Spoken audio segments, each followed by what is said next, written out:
Thanks, Dan. Okay, different styles. Perfect. I can show you how to change into different styles. Okay, we're going to close this now. All right, let's have a quick look over at.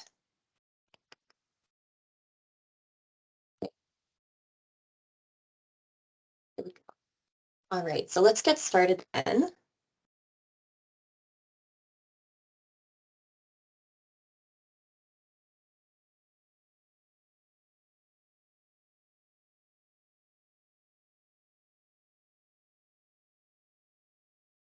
Hey, Dan, can you see the screen? Should say Reference Management 101. I can, yes. Perfect. All right, so let's get started. So this is Reference Management 101. We're going to talk about the basics of reference management programs. So what they are, how to use them. I'm going to go over the key features of the three most frequently used tools. So I'm going to highlight Zotero, Mendeley, and Endnote. There are quite a few other options that you could potentially consider, but these are the three most frequently used ones. So that's why I'm going to focus on those today. And then I'm going to do a quick demo of Zotero. I've chosen Zotero for a couple of reasons. It's open source. It has a really fantastic support community. So if you're just getting started with using a reference management system, Zotero is a good one to use because of just how many people out there also use it and share their knowledge and share their experiences with what isn't going well and how to resolve those issues. I've also been using it for about 10 years. So for me, it's something that I'm very comfortable with and one that I personally use a lot in my own research. And I'll explain a bit when we're looking at it why I prefer to use it over other options. But I would like to stress that all of the options work relatively the same way. They're all very good. And you just need to figure out which one's going to be the best fit for you and how you prefer to do your work. Okay, so let's start with what they are. So reference management tools are resources or services, tools, things that will help you with all stages of your project. So they'll help with recording citation information from the original source. So let's say you're doing a database search and you want to save those articles, you can do it right from the database. They'll help you with managing your references. So if you need to keep track of the resources you used for a paper or a project, they're really great for that. They're good for personal reading lists. So let's say you're just getting started with a course or a project and you want to curate a list of things that you need to come to at some point to review. They're fantastic resources for that. I use them a lot for annotated bibliographies where I create my annotations right in the program and then I can export those annotations into a document. They're great for collaborative projects too. You can create personal libraries, but you can also create shared ones. So if you're working on a collaborative research project, it's a great way to share the resources that you're reviewing. And they're great for inserting and formatting citations and reference lists right into your documents. So most of the tools have a plugin that will work with word processing software, either like Microsoft Word itself, Google Docs, or with Pages. And each one has slightly different features. So we'll talk a bit about that when we look at the three different main options. So the references that you save are stored in personalized libraries, and that's where you can organize them into folders. So for things like theses, dissertations, papers for publication, and longer coursework assignments, they're going to help you keep track of everything that you've found and use to inform your work. And if you're working with a group, it's great to help your team share the resources. So for things like joint literature reviews, scoping reviews, systematic reviews, even environmental scans, the shared library is a great way to make sure everybody's got access to the same collection of material.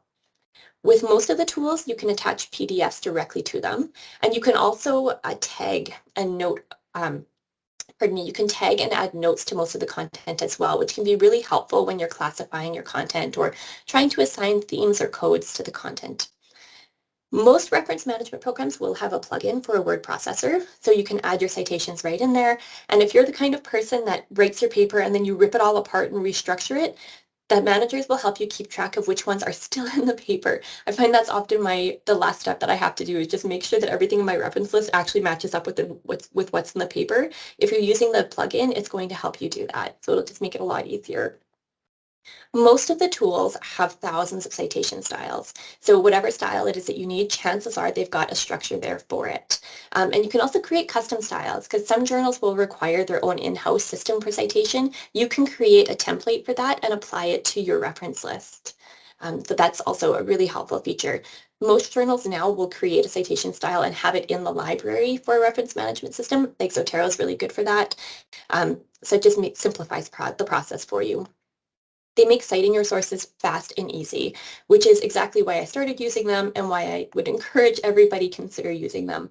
They save you so much time and they're so helpful for keeping you organized. So this is roughly, oh, sorry, is there a question? before I move on? No? Okay. You're more than welcome to put questions in the chat, but I can't see the chat right now, so I'll have to come to those after.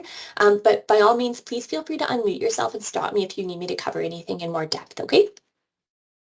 So, oh, back here. So this is roughly how most reference managers work. You find your item, you save it to your library through a bookmarklet or a web importer. So it's just a little plugin or extension that shows up at the top of your browser. With Zotero, it works really well with Google Chrome. So there's a little extension there that you can plug in. The item is stored in the online library. Most managers have an online library, and then they also have a desktop library. The online library will work with things like Google Docs, and it'll connect to all of your databases, and then that will sync up with your desktop library, which you need to if you're going to be using Microsoft Word. Because Word pulls from the desktop library into Word, so that's how that connection occurs. When you set up your desktop library and your online library, it'll give you an option to automatically sync it. And what that does is like every time you then open up your desktop library, it's going to automatically sync up with your online library, so everything should be current. Once the item is added to your library, that's when you can go in and edit it. So you can edit the citation details and make sure that they're all accurate. You can add your notes, you can add your tags, you can add your annotated PDFs.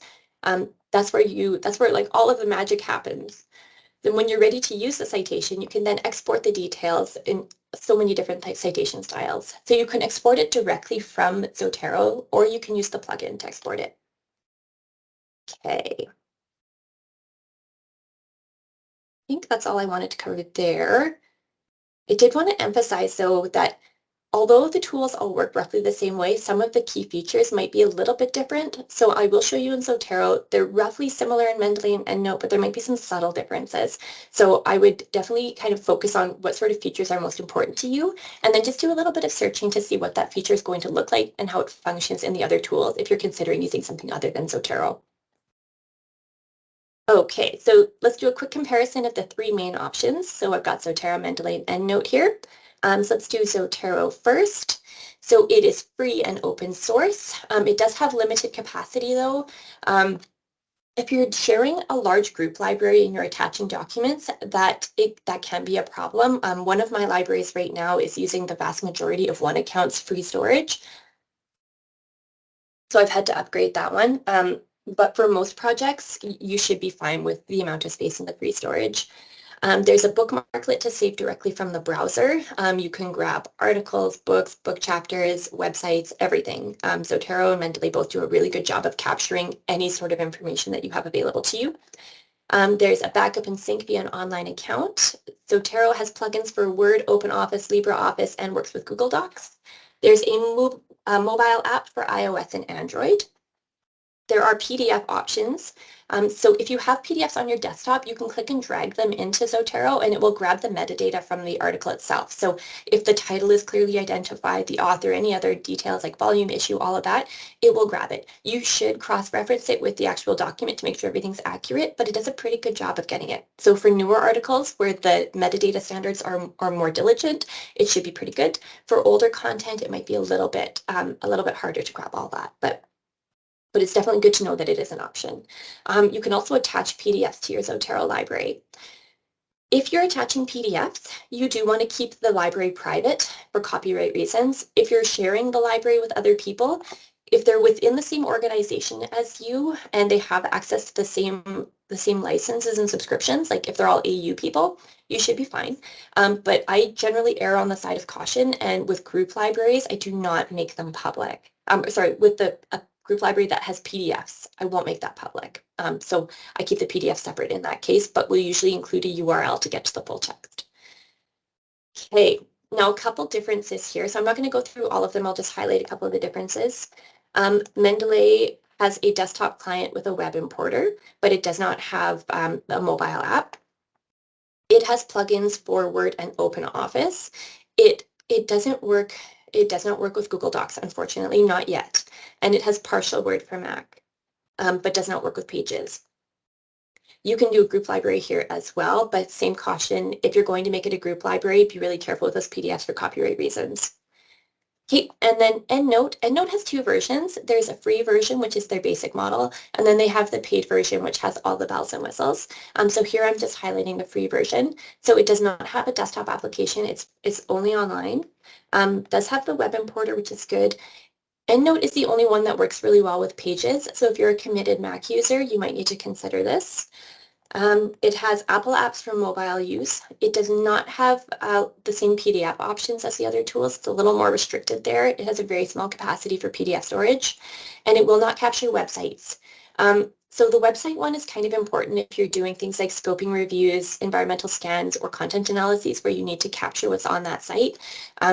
So that would be something to bear in mind, like just based on your methodology, you might want to consider, which one's actually going to be the best bet for me for the long term.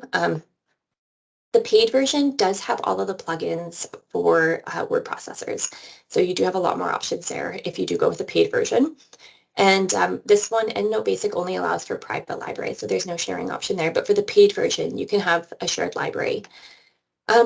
When it comes to choosing, I would primarily focus on your word processor plugin if you want to be using this with a word processor. So if that's kind of your defining feature and you are a committed Google Doc person, Zotero is the one for you. If you're committed to Pages, definitely take a closer look at EndNote. And I would also consider if you are doing a collaborative project or you see yourself doing a lot of collaborative work with people in your department, with supervisors, with students, I would ask around and see what everybody else is using. It's a lot easier if you're all using the same tool. It's nice for troubleshooting, and it increases the collaboration options. You can export content from one into the other. You just have to export it as an RIS file. And then it just imports right in. So that's not a problem at all. So you can definitely move from one to the other. But yeah, it's worth doing a bit of preliminary work and getting a feel for what other people are using. Then if you want more information, I would go directly to the vendor sites or to the sites themselves and have a look at some of their onboarding information, like the how to get started content, and watch a couple of their little videos that they show you roughly how it works. That might give you a good feel for what's going to work best for you.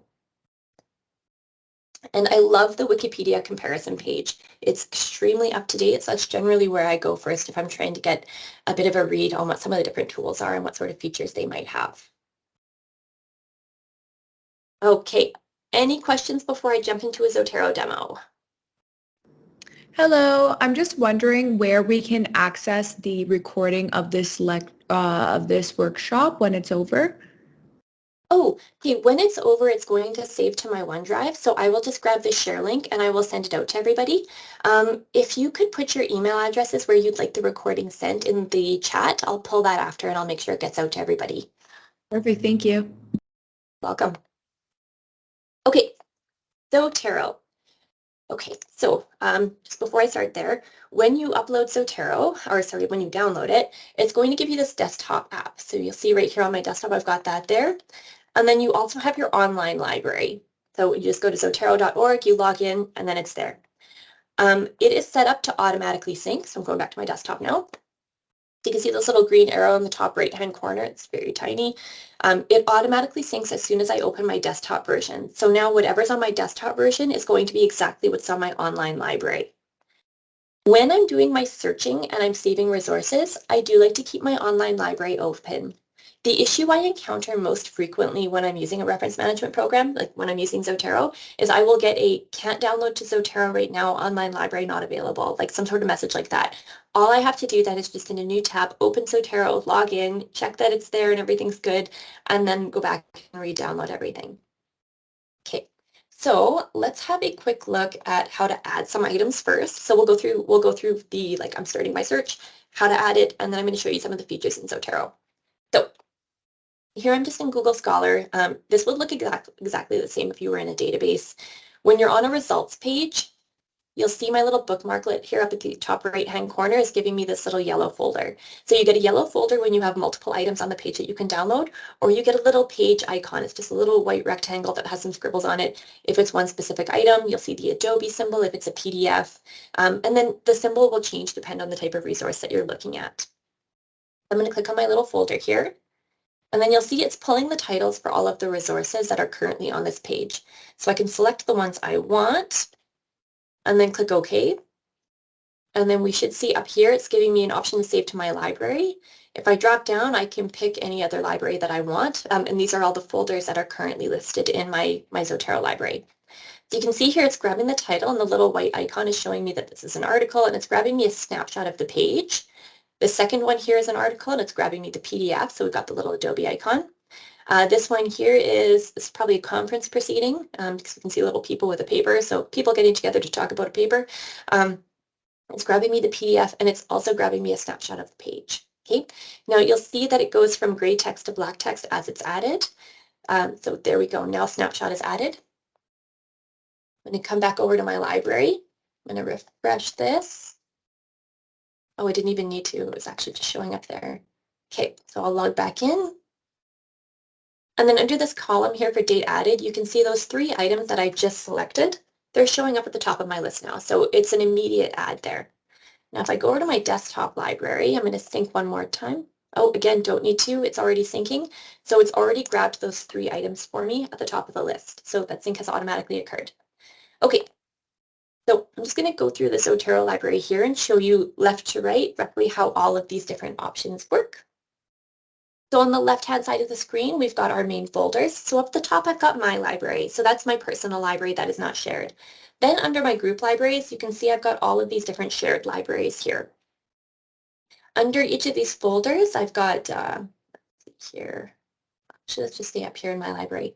Okay, so when I click on that, it shows me all of the contents that are currently assigned to this folder. So my library will have everything in these subfolders. And then if I move into the subfolders, I will see my subsequent subcollections.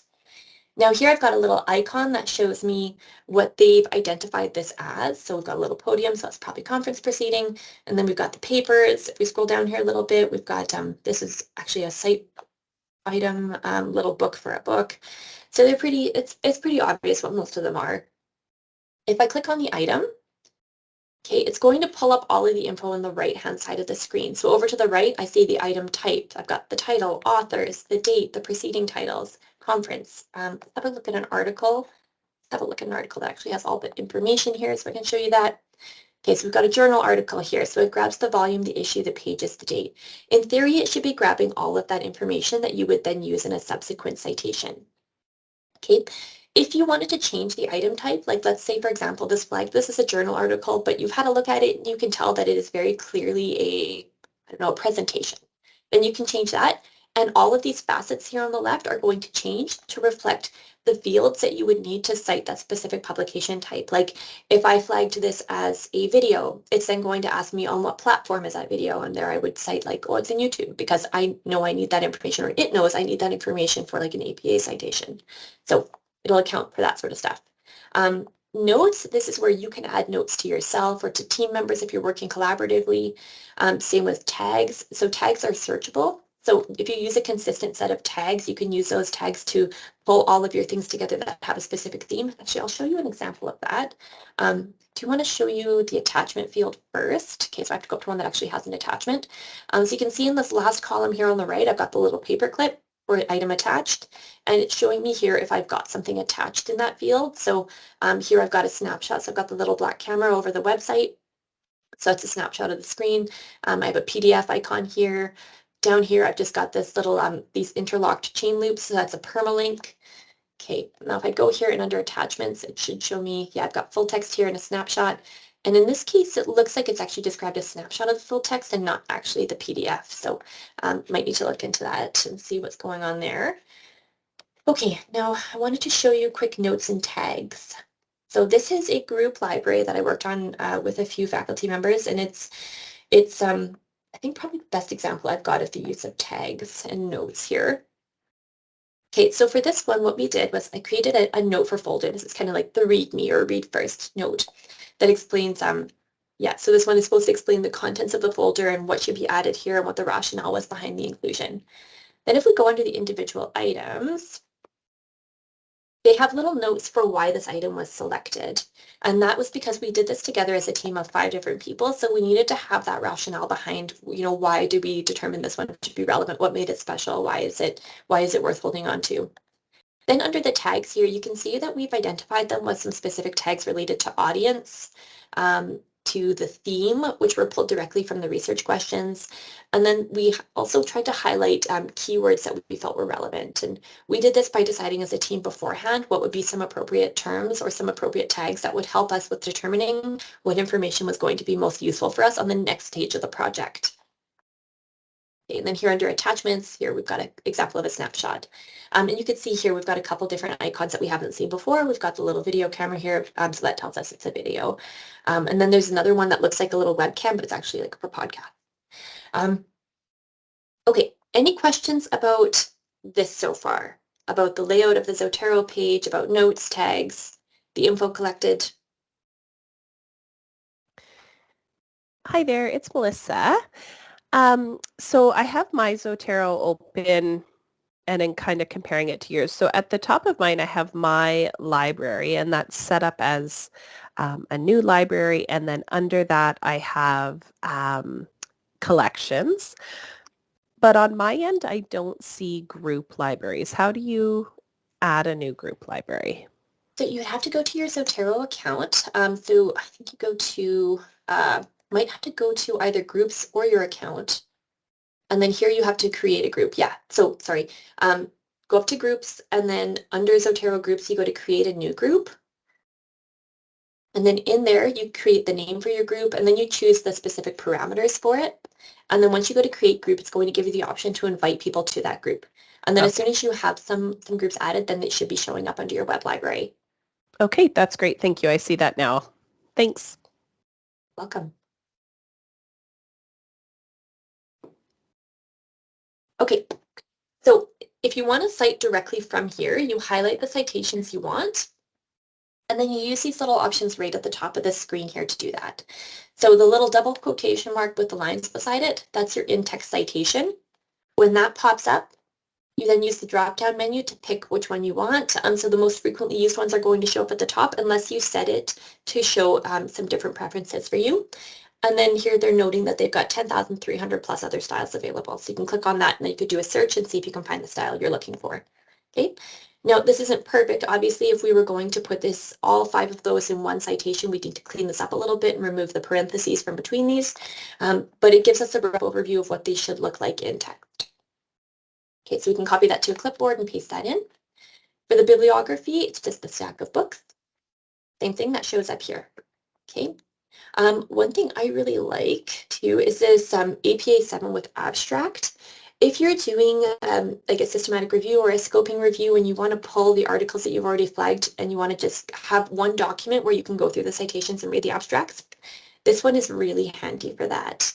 I find it's really a helpful strategy if you're not comfortable doing the group library and doing that assessment within Zotero. So the APA 7 with abstract is nice for that. Okay. Now up here too, you have a couple other options. You can do your add by identifier. So if you've got the DOI for an article, you can pop that in, or whatever it is that you're looking at.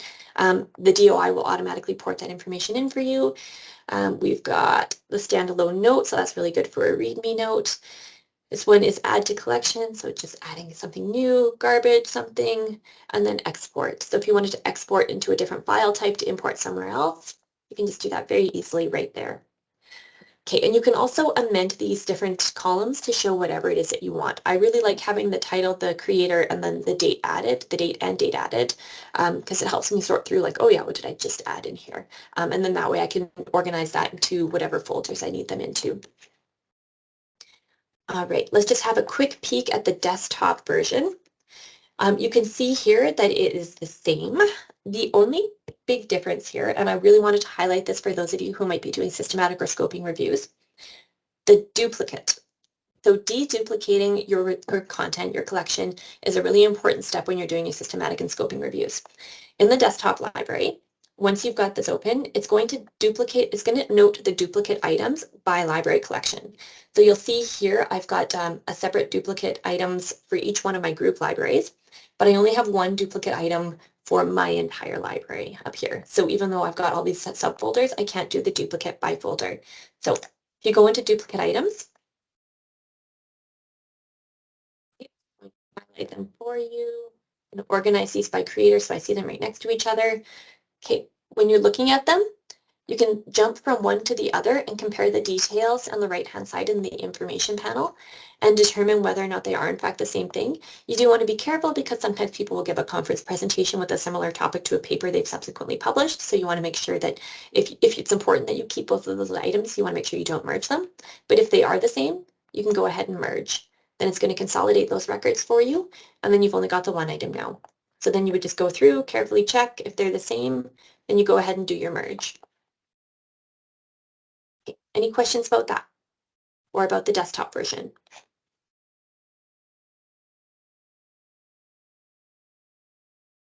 Okay. If anything does come up, let me know. So let's have a look at citing in Word. All right. So once you add Zotero, so once you've got it downloaded to your system, you're going to see Zotero showing up as a menu item in Microsoft Word. And if it's not showing up for you automatically, just do a quick search for Zotero plugin for Word, and they should give you some troubleshooting tips. You might just need to restart your whole system in order to get it up and running, but it should automatically add. It also does that in Google Docs as well. So if you're a Google Doc user and you've got the Zotero extension in, you should now see it showing up as a menu in your Google Doc interface. So once you go to the Zotero thing, the little table menu up here, you pop your cursor where you want it. You go to Add Edit Citation, and then you look up the author that you're looking for. So you can search by keyword in the title, you can search by journal, you can search by author. To Oakleaf. Okay, and then so I'm putting in an author's last name. Now I'm seeing all of the items in my library by that author. I pick the item I want. Okay, and I can add multiple items too if I'd like. Okay, and then I click enter, and there it is. So it shows up in there. I do need to edit this a bit to put a space in there, but voila. Okay, now if I want to change my citation style, I just go to Document Preferences, so the little gear icon. And then here I can pick whatever style I want. So let's check NoteBib for Chicago. Okay, and it's going to change that for me. Okay, but you'll see we've got our note here now. Okay, now let's just add in our bibliography so we can have a look at what that looks like. Okay, so now we've got our bibliography here. Again, if I change my citation style, it's going to amend it immediately. Pull this over here so you can see. It does it for you. Like it's so easy. It's so simple. Okay. There. Any questions about that? It is shockingly straightforward when it works. It's really frustrating when it doesn't, because then you have to try to figure out, what.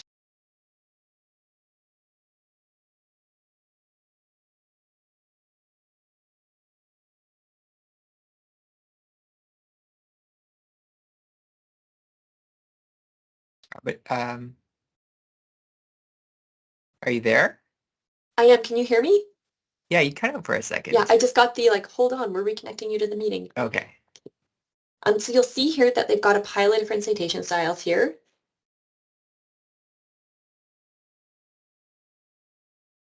Sorry, I keep getting booted out. Can you hear me? Yes. Okay.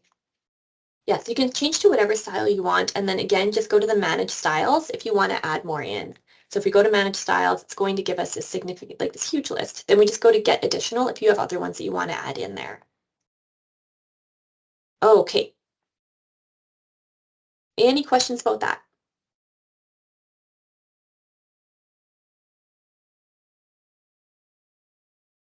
Okay.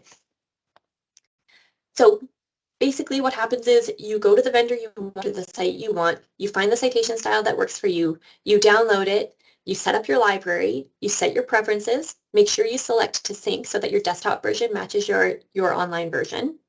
You choose your word processor, test out your word processor and make sure it's working.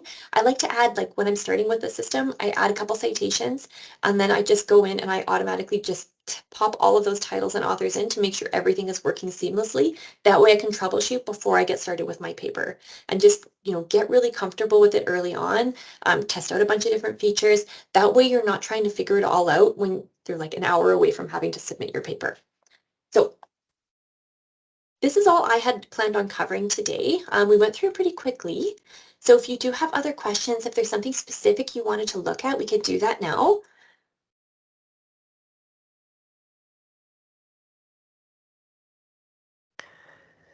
I would love, it's Melissa again, I'm sorry.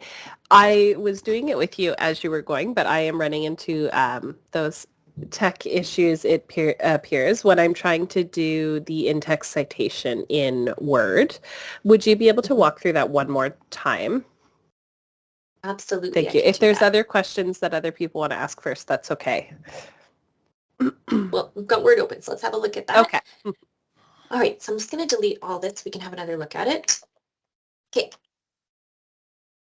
Zotero did release a new upgrade. I think it was yesterday. I was asked to upgrade everything. So it might be a situation of just needing to restart your computer and installing any updates that need to happen.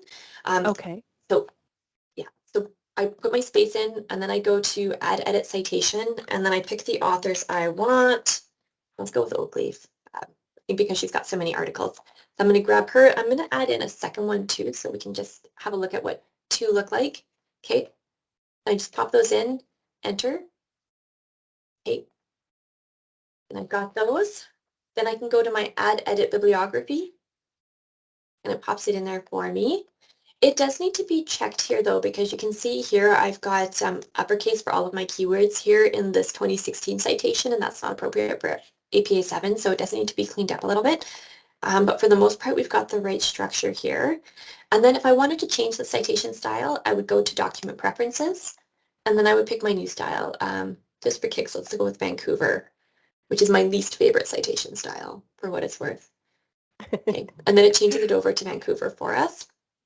And we've got this, like, honestly, who is just ridiculous. Like, why does any citation style have to abbreviate journal names? But so it just switches it over for you. Is that not working, Melissa? Like, what part of that isn't showing up on your screen? It is working now. I was doing it backwards when I was following along before, so it is working now. Thank you. I appreciate the repeat. Anytime. Yeah, I think the one issue I think I've encountered the most with Word that throws me off is the bar for add edit citation. This one, if I'm using dual monitors, sometimes it shows up on my other monitor, and it'll sometimes show up like behind screens, and it does that in Google Docs too. So I just kind of have to close everything out, figure out where it is, move it up to where I need it to be, because you can move this wherever you want. That was the Moving other thing that was map. happening to me as Yeah. well, because it went over to my second monitor and I thought it was you in Teams had that up, but I realized it was mine. It had just flipped to the other screen. So that's exactly what happened. Thank you. No problem. Yeah, like right now it's half on one monitor, half on the other, but I can't see one half of it. So yeah, definitely some tricks there with the dual monitor setup. And I should mention that the Zotero, when you're popping it into a Google Doc, it's exactly the same. Like you see the same options. You'll see Zotero in your menu at the top. It's the same language, same terminology, it's the same. And it works just as well.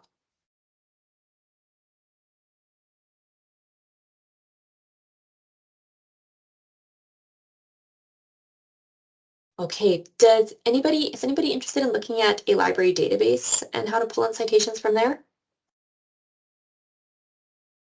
We could take a peek at that. Yes, please. That would be helpful. Let's have a quick look here. So this is Discover. This is the library's main search tool, and it searches most of our databases all at once. So all of our databases that are provided by EBSCO. So once that opens up, we'll have a quick search there. Okay. So generally what I like to do with these runs is I'll find the article that I'm looking for. I'll pull it up. Okay, and then on this page, you can see I've got all of this source information here. So it's giving me all the details that I might need for a citation. It's not completely accurate, but it's at least a start. Okay, then I've got my icon up in the top right-hand corner. If I click on that, it's going to save it to my library. Okay, and you'll see here it's giving me the little icon for like a newspaper. So we can see that we've got that here, and then it's grabbing me a snapshot of the EBSCO record. So what it should be showing me is everything, all of the information I've got on this page. We do have it set up so that Zotero should be grabbing a link to the library record when it pulls this over. So let's have a quick look at that. Link this up. There we go. Okay. And it looks like it didn't actually grab the permanent link for me. So I wonder if that's because we're in Discover and not in a more focused database. But typically you'll see a link in here somewhere and it takes you right back to the article. Let's see if we've got another one here that might have that. So I can show you what that looks like. Got the DOI here, so the DOI pulls that over. Is there a way to sync records between devices such as iPad and MacBook?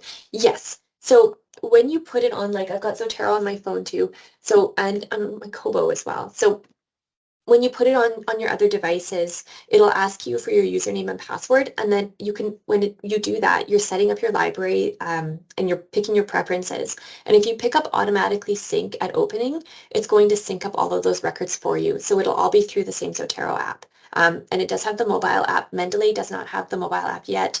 And Endnote Basic, I can't remember if Endnote Basic has it or not, but the Endnote paid subscription does have the mobile app as well. So as long as you've got the app there and you're using the same username, you should be fine. Yeah, so everything should sync up for you. And if it's not automatically syncing up, I just restart it. Like I'll close out and reopen. And then for the desktop versions, I just use the little green arrow. Yeah, just the little, oh goodness, where are you? Yeah, the little green sync arrow in the top right-hand corner to create that sync. Yeah, should all be connected. Okay. Let's have a look back over here. So we pulled that over. It's not grabbing all of the information for us. So what I would typically do is, and I realize this might seem labor intensive and kind of undermines the ease of the system, but what I'll do is I'll come back over here, and if this is one I know I'm going to be using for my project, I'll grab this permalink. So I always use the permalink or persistent links in the database to grab a link to come right back to the content of the item. So this link here will bring me back. These links are good for I think 12 months now. So we grab that, and then I come back in here, I go to my item, and then I'll just hop in here, and under the URL field, I'll paste that in. Okay. And then it's there for me. So when I come back into the record, I can just click on that, and it'll open up this page for me again, so I can get right back to what I needed. I like to do it right at the moment. Otherwise, there's a really good chance I'm going to forget about it. And then when I'm trying to get back to it, I won't be able to find it. But fortunately, there's enough information here. Like we know the publication, we know the date, we've got the title, we know it's a newspaper article, and we can see that it came from an EBSCOhost database. So that's at least that's enough breadcrumbs that you could get back to the item if you needed it, if you did not grab the URL. Okay, let's have a quick look at a proprietary database, a more focused one, and see if that's different. Okay, so back to the library homepage, I'm going to find resources, and then I'm going to use the find resources portal to grab a database. Let's do Eric.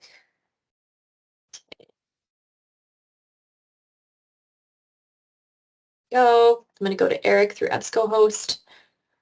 Because I want to see if this is an EBSCO issue right now with not grabbing that permalink, or if this is just a discover versus focused collections issue.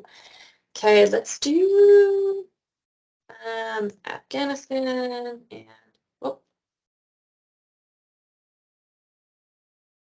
do Afghanistan, and we'll do education,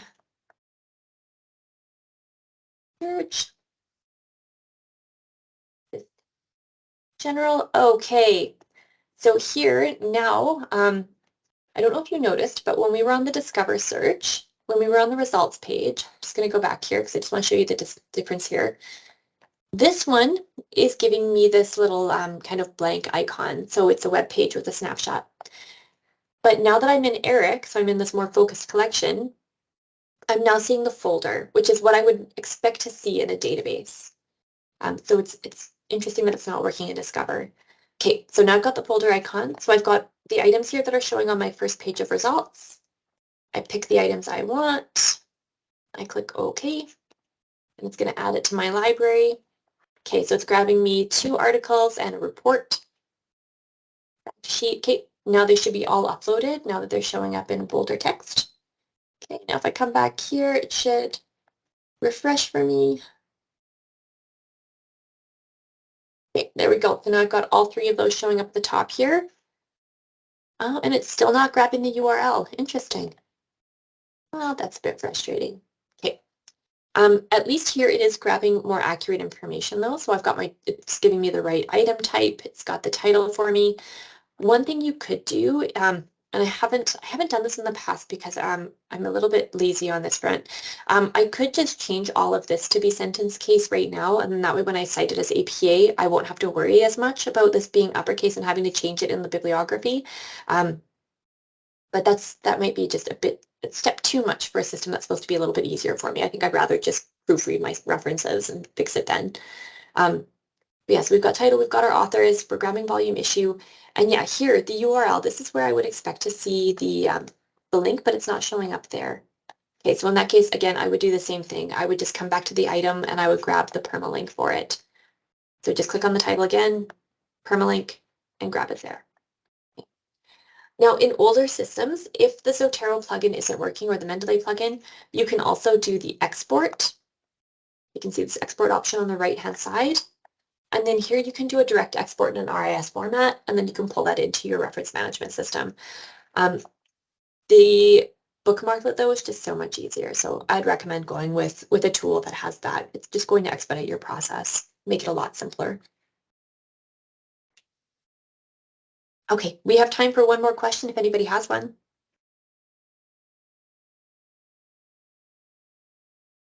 Sorry, I was late for the presentation. I feel so dumb after watching the entire presentation, but what is this supposed to make easier for?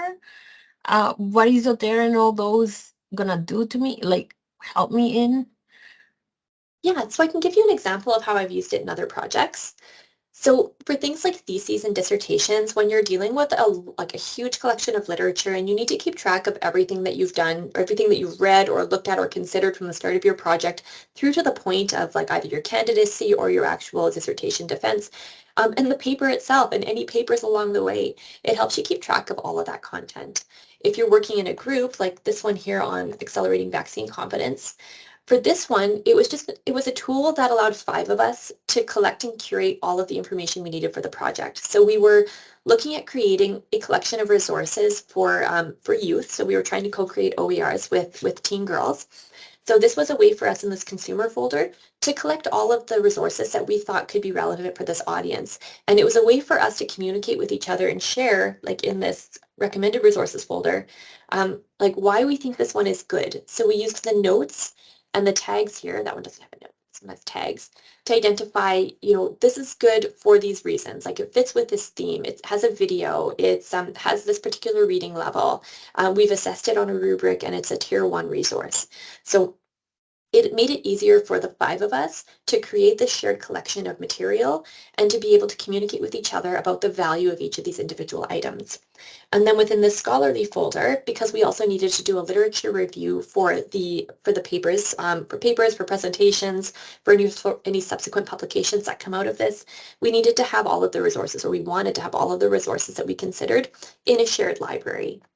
So anytime I'm working on a paper with somebody, I do a group library so that we can share all of the articles that we're considering using and the ones that we will subsequently use. Because if we're co-editing a paper, it's just really helpful for the team if you all have access to the same reference list and the same collection of resources. For myself, when I'm working on projects like this one, I don't think it's in here. This might be the right one. Yeah, so this one's from a scoping review. So in a scoping review or a systematic review, you're applying the same search strategy to a number of different tools. You're collecting all the results that fit within those search parameters, and then you're assessing that based on a set of inclusion and exclusion criteria. So you need to have a place where you can keep all of those references and make that deduplication process simplified, and also have a means of documenting that methodology. So what did I search? Where did I search? What did I find? How many of these things did I find? How many did I remove in deduplication?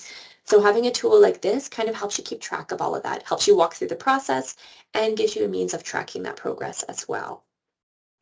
So if you're using a couple of different search tools, you're doing a larger project, it's just going to help you because the larger the project, the more information you're reviewing, the more you'll need to document what you reviewed, where you reviewed it, how you reviewed it, what fit, what didn't.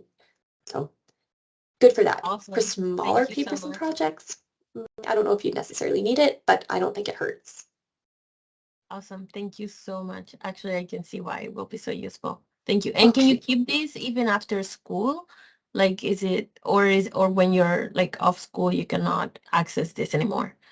You can access it anytime. Yeah, It's open source, it's free. You just make an account, assign it to whatever email address you use most frequently. Like this is assigned to my Gmail account so that it goes with me wherever I go. I've been using this, like I've been with a couple different organizations in the past 10 years, and this account has come with me all the way through. The only thing that will change is when you're adding items to the library, so it should be, as I mentioned, it should be grabbing a permalink to the item. Those permalinks are attached to the subscription that give you access to the content. So for example, anything I add through my AU license, like all of these permalinks, including that one we just added, those are going to be tied to my AU subscription. So if I leave AU, that permalink's no longer going to work for me because I won't be able to log in with my AU login. But I'll still have access to the title, the author, and all of that information, so I can still cite it. And I can use that information to track it down through different means. So like Google Scholar is a really good tool, Google generally. Most public libraries will help you out with interlibrary loans as well. And even if you leave AU, if you're alumni, you can still come here and get interlibrary loan access. So yeah, so the account goes with you, the content goes with you, the links to the full text might not go with you.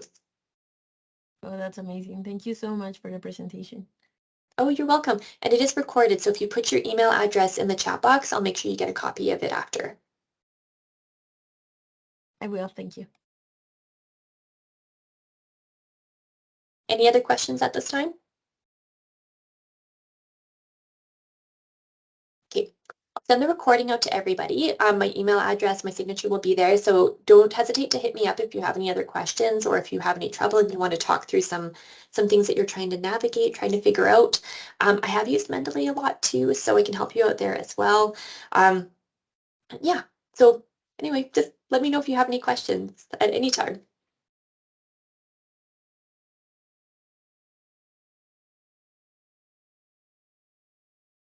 You're very welcome. Thanks for coming.